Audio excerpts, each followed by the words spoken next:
ISKCON কি আসলে কোনো ধর্মীয় গোষ্ঠী নাকি কোনো জঙ্গি সংগঠন? ওদের কারণে শেষমেশ বাংলাদেশে হিন্দু মুসলিম লড়াই শুরু হবে নাকি?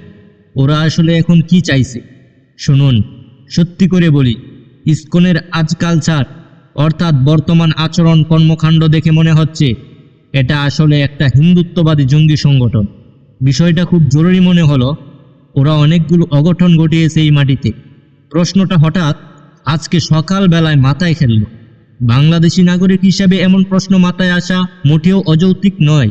এটা এখন পরিষ্কারভাবে সব কিছু বিবেচনা করে সব অবস্থা দেখে এখন মনে হচ্ছে আওয়ামী লীগ, যুবলীগ, ছাত্রলীগের সাথে মিশে নতুন করে ইসকন বাংলাদেশে সন্ত্রাসী শুরু করেছে।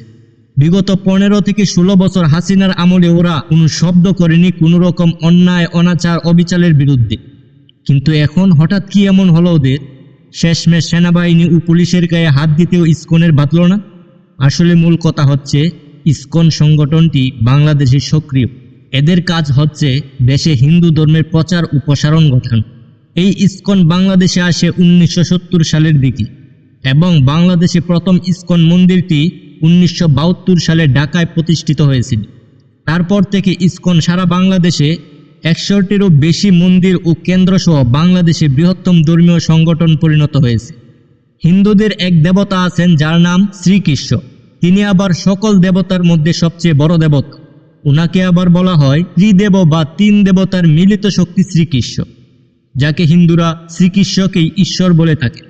প্রশ্ন জাগতে পারে, এই সংগঠনের কাজ কি? সংগঠনটির কাজ সারা বাংলাদেশে তাদের কার্যক্রম চলমান। অতীতে ভারতের পূর্ব বাংলাকে পুনরায় হিন্দু ধর্মে ফিরিয়ে নিয়ে আসে, এটা তাদের একটা এজেন্ডা বলতে পারেন। গত 2021 সালে কুমিল্লায় দুর্গাপূজার মূর্তির পায়ে ইসলামের পবিত্র গ্রন্থ কুরআন শরীফ রেখে দিয়েছিল। এ নিয়ে হিন্দুদের উপরে চড়াও হয় দেশের ইসলামিক গোষ্ঠী। সেই সময়ে বাংলাদেশের ইসকনের এক কর্মীও নিহত হয় হামলায়। মূলত ইসকন কাজ করে থাকে ভারতের একটি খারাপ সাইট নিয়ে, যা হিন্দুদের মধ্যে তাদের স্থান খুব নিচে। ইসকন বাংলাদেশের শান্তি বিনষ্টকারী একটা মহল হয়ে কাজ করে। তারা বিভিন্ন পাহাড়ি অঞ্চলগুলোকে ঘেরাও করে রেখেছে। যদি সোজা বাংলায় বলতে হয় তাহলে বলবো সন্ত্রাসী সংগঠন। এ বিষয় নিয়ে আমি একটা এলান দিতে চাই। ইসকনের বর্তমান প্রধান টার্গেট হারুন ইজাহার হাফিজুল্লাহ। শায়েখের নিরাপত্তা জরুরি। বীর চট্টলার প্রিয় ভাইয়েরা, আমাদের শায়েখ এর স্পেশাল নিরাপত্তার ব্যাপারে আপনাদের বিশেষ ভূমিকা রাখা প্রয়োজন। শায়েখের নিরাপত্তা মজবুত করুন প্লিজ। ইসকন এর লিডারের তত্ত্ব ও অবস্থান সম্পর্কে নজরদারি অব্যাহত রাখুন। মনে রাখবেন, যেই জাতি তাদের মূল্যবান নেতৃত্বকে রক্ষা করতে পারে না তাদের বিজয় অসম্ভব হয়ে যায়। মুসলিম উম্মাহর বিজয়ের জন্যই শায়েখের নিরাপত্তা আমাদের নিশ্চিত করতে হবে। চট্টগ্রামের ভাইয়েরা, আপনাদের কাছে থাকা এই আমানত যদি ক্ষতিগ্রস্ত হয়, কিয়ামতের দিন কিন্তু আমরা কেউ জবাব দিতে পারবো না।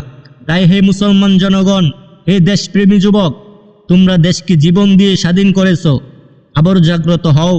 এই বাংলার জমিনে হিন্দু সন্ত্রাসী সংগঠনের কোনো ঠাঁই হবে না। জেগে ওঠো মুসলিম, জেগে ওঠো দেশপ্রেমী।